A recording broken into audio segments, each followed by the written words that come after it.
민주당 전당대회 돈봉투 의혹 지금 검찰이 수사를 하고 있는데요. 송영길 전 대표가 이제 고발도 됐기 때문에 자연스럽게 피의자로 지금 전환이 되는 이런 상태고요.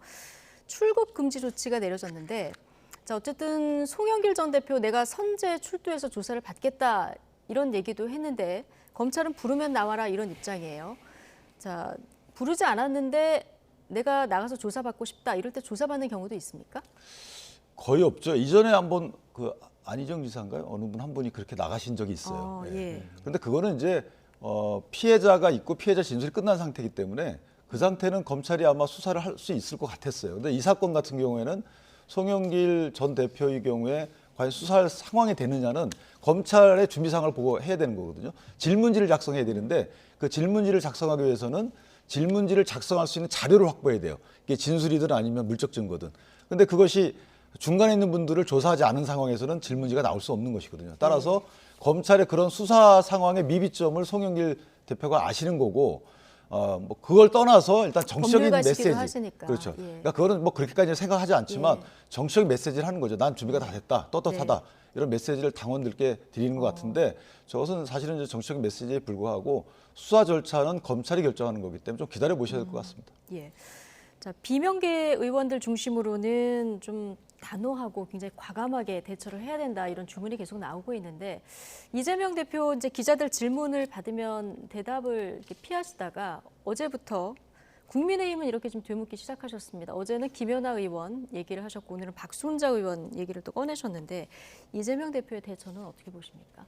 부적절하죠. 예, 그러니까 뭐 이제 반성한다고 말씀하셨잖아요. 그런데 이게 뭐 김연아, 박순자 이게 다 이제 뇌물 뭐 공천원금 뇌물 사건이잖아요. 그런데 이거는 한마디로 얘기하면은 우리만 똥 묻은 거 아니다. 저쪽도 똥 묻었다. 뭐 이렇게 이제 말씀하시려는 것 같아요. 이제 일종의 누가 보기에는 이제 물타기처럼 비춰질 수 있는데 사실은 국민들이 민주당한테 원하는 거는 어쨌든 그거는 그 건이고 이 건에 대해서 조금 진심 어린 사과 그리고 후속 조치 그리고 뭐 그게 정치 개혁 정당 개혁으로 이어지는 이런 것들을 지금 바라는데 그거가 이제 제대로 안 나오고 있으니까 당내에서도 좀 비판이 있는 것 같아요.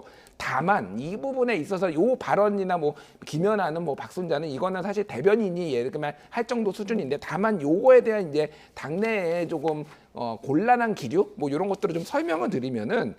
그러니까 지금 과감한 조치가 필요하다라고 계속 얘기가 나오는데 과감한 조치를 어디에서 누구까지 어떻게 할 것인가에 대해서 이게 좀 이 합의를 보기가 되게 어려운 상황이라는 거예요. 그러니까 뭐 말씀드렸듯이 지금 뭐 아직 정확하게 검찰에서 누구를 소환 조사할지 아직 모르지만은 얘기가 나오는 거는 뭐 20명이다, 뭐 최대 70명이다. 그러면 20명, 70명을 다 출당 조치 시킬 것인가? 뭐 이런 부분에 있어서 아직 당이 결정을 하기에는 칼자루를 지금 검찰이 쥐고 있다라는 거예요. 그러니까 일단 그 녹취록에 목소리가 나오는 두 분은 있잖아요. 그러니까요. 그 부분에 있어서 그래서 지금 민주당에서도 가장 그래서 목소리가 많이 나오는 게 윤관석, 이성만에 대해서는 최소한 당장은 어떤 조치가 있어야 된다. 징계는 아니더라도 탈당 권유 뭐 이런 것들이 최소한 있어야 되는 거 아니냐. 뭐 이런 얘기들이 나오는데 비명계에서는 또 그러면은 내로남불 아니냐. 이재명은 또 아니냐. 뭐 이게 이해해서 다 이재명 대표로서도 움직이기 되게 힘든 상황인 거는 맞는 것 같습니다. 근데 좀 그 다른 사건과 다른 것이 다른 사건은 외부하고 이렇게 연관돼 있는 사건의 경우에는 민주당 자체 진상조사만으로 어떻게 진상규명을 하기 어려워요. 근데 이 사건은 당내에서 이루어진 사건이잖아요. 특히나 여러 의원들께 돈봉투가 갔다는 것이고, 그다음 송영길 전 대표의 말씀에 따르더라도 이번 일은 내가 책임 있다. 그럼 이번 일이 뭔가 문제가 있는 일이라는 거고, 돈봉투가 왔다 갔다 한 사정만은 인정하는 듯한 뉘앙스의 말씀하셨어요. 그렇다면 돈봉투가 왔다 갔다 했으면 간 측의 인사는 다 당내 인사일 거고, 그럼 당에서 진상조사를 통해서 진상규명의 노력을 해야 되는 거잖아요. 근데 안 하고 있어요, 지금. 밝힐 수 없다라고. 그럼 의원들이 다 거짓말을 한다는 사전적인 판단인지 아니면 보호한다는 것인지 이런 국민적 시각이 있는 거거든요. 그래서 저는 진상조사하는 모습을 보여주시는 것이 거기에 드러나신 분이 뭐 이실직고 하시는 분도 계실 거고 숨기신 분도 계실 거예요. 그것은 나중에 검찰 수사하고 대비해보면 알 수 있는 거기 때문에 그 정도의 위험 부담은 하시는 것이 저는 국민적 신뢰를 회복하는 길이 아닌가라는 생각을 해봤습니다. 이실직고하는 분이 뭐 많이 계실까요? 그러니까 당내 진실 뭐 진상조사 그리고 이를테면 진실 고백 운동 뭐 이 얘기가 나왔었잖아요. 그러니까 2012년으로 시계를 돌려보면은 고승덕 의원이 그때 2008년 전당대회 때 돈 300만 원 받았다 얘기했잖아요. 그때 박희태 의원이 인출한 돈이 1억 9천만 원이었어요.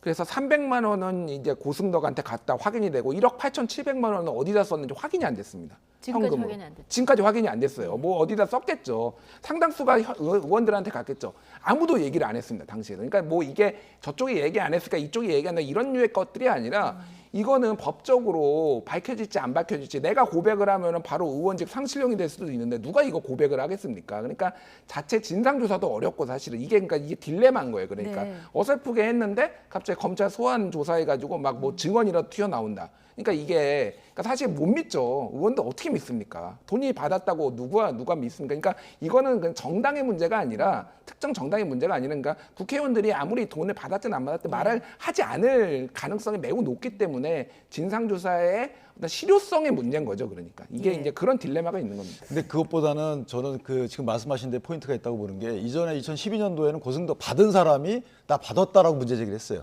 그러니까 이거는 꼼짝 없는 거죠. 증거가 확실합니다. 근데 이 사안의 경우에는 검찰이 밝히기 굉장히 어려워요.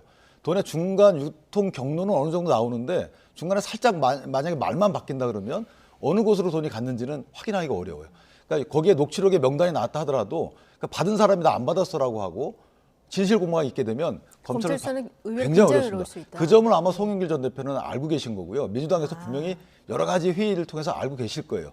그러니까 이것은 법률적 대응인 것이지 정치적 대응 차원은 아니다. 이렇게 예. 생각합니다. 자, 어쨌든 돈 봉투 의혹을 어떻게 수습하냐 민주당 내에서 여러 가지 뭐 얘기가 나오다가 이게 대의원제 때문에 이런 사건이 생긴다. 대의원제 폐지하자 이런 얘기가 나왔는데 좀 국민의힘에서는 이 제도가 없어진 제도인 건 맞는데 오늘 이 폐지하자 청원 게시판에 오늘까지 2만 5천 명 정도 동의를 했다고 하더라고요. 일단은 뭐 대의원제가 과거에 좀 오래된 정치의 유산인 것도 맞는데 네. 민주당의 좀 특수성은 있어요. 그러니까 그러니까 대의원 제도가 뭐냐면은 이 보수 정당 같은 경우에는 좀 더 중앙 집권형 정당이었다라고 한다라면은 그리고 하나의 어떤 단일한 지도자에 의해서 이렇게 운영이 됐다라고 한다라면은 이 민주당 계열 같은 경우에는 사실상은 지역 연합 아니면 뭐 어떤 뭐 개파 연합의 성격이 강했거든요. 그러니까 그들의 이제 개파들이 각자 어느 정도 분리하지 않고 이 세를 유지하는 차원에서 이제 대의원 제도가 있었던 거 하나. 또 하나는 이게 그러니까 투표장에 가서 기표하던 시절에 직접 예. 기표장에 못 가는 사람들을 대신해서 그 당원들을 대신해 간다는 이런 취지가 있었던 그런 제도였던 거죠. 그렇죠. 그리고 또 하나는 이제 이게 특정 지역에서 세가 강하잖아요. 그러니까 뭐 호남에서 강했잖아요. 쉽게 얘기를 그렇죠. 하면은. 근데 예. 이 대의원 숫자를 이렇게 영남이나 이런 대구 경북이나 유지를 함으로써 당원이 적더라도 이들에 대해 이 지역에 대한 우대 뭐 이런 전통이 있었거든요. 그러니까 이게 저도 다만 이게 대의원 제도를 뭐 없애야 되면은 없애는 것도 뭐 시대에 따라서 맞을 수도 있다라고 봅니다. 그런데 당신 뭐 100%로 하니까 또 국민의힘은 지금 모두 정광훈하고 뭐 가까워졌네 하면서 이게 난리가 나는 게 정답이 있는 게 아니에요. 그러니까 네. 사실은 다만 지금 대의원의 한 표가 권리당원의 60표 정도로 이게 해당되는 거. 예전에 100표가 그 정도나 그 차이 가치 차이가 나는 거. 전에는 거의 100표 정도 되는 거를 줄여가지고 좀 이렇게 된 거거든요. 근데 이게 맞느냐 이 방식이 대의원한테